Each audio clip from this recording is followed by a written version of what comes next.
बाबा जी को बहुत बहुत प्रणाम जी। बाबा जी, विरोधी विरोध करें ये बात समझ में आती है, उसके बहुत सारे लॉजिक हो सकते हैं जो कोई भी समझ सकता है। पास में रखे माइक। हाँ विरोधी विरोध करें ये बात समझ में आती है, उनके अपने कारण हो सकते हैं। जी।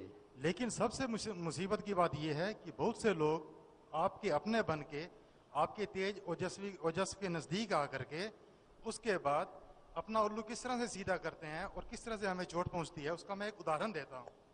हम दंत कांति यूज करते हैं ये सोच करके कि अपना मानसिक स्तर ऊंचा रखते हैं कि हम स्वदेशी को बढ़ावा दे रहे हैं और अंतरराष्ट्रीय कंपनियां जो हमें लूट रही हैं उनको मैं दबा रहा हूं, इस भाव के साथ मैं भावना की बात कर रहा हूं। लेकिन अभी आप ही के तेज का फायदा उठा करके एक चौकीदार ने ये एफडीआई अप्रूव कर दी इंश्योरेंस में, डिफेंस में और रेलवेज में। ये कहा तो हम चवन्नी का हम अपना योगदान दे के अपना भाव ऊंचा रखते हैं कि सब अभिमान भारत को ऊंचा करना ये वो, और कहा हमारे चौकीदार एकदम से पूरी नदिया की नदियां लुटा देते हैं। ये बात मुझे कहते हुए अपने कहना चाहिए कि इस बात को मुझे जस्टिफाई करने में बहुत मुश्किल पड़ती है। आभार। देखो, एक बात मैं कहना चाहूंगा अभी, सरकार की जो पॉलिसियां आपको ठीक नहीं लगती हैं उनके बारे में आप लोगों को जो जस्टिसफुल लगे उस तरह से आप लोग लिख सकते हैं। देखो, दो बातें होती हैं।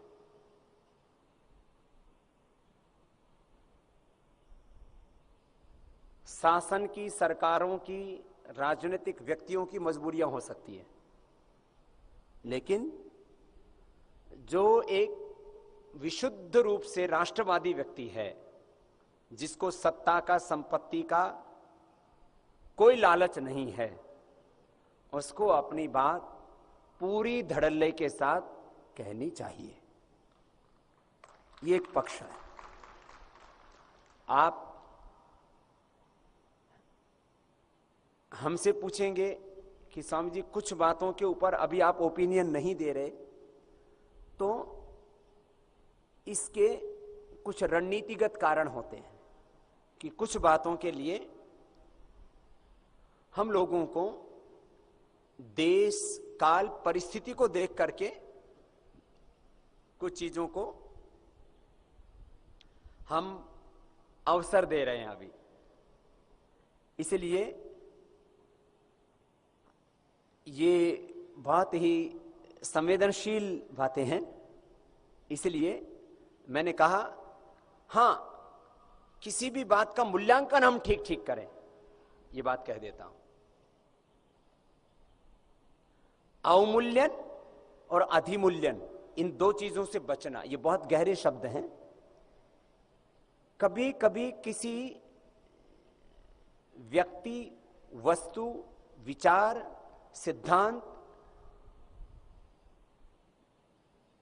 को ठीक ठीक नहीं समझ पाते तो कई बार जो कम है उसको ज्यादा समझ लेते हैं और वास्तव में जो बहुत महिमाशाली है उसको कम समझ लेते हैं। तो अवमूल्यन और अधिमूल्यन नहीं हो हमारे द्वारा, इसकी जागरूकता रखें, इतना ध्यान रखना पड़ेगा।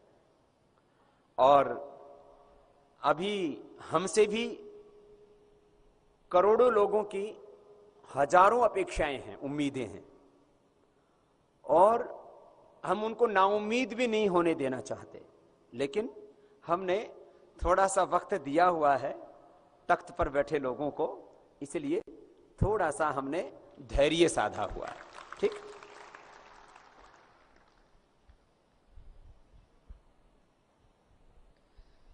बाबा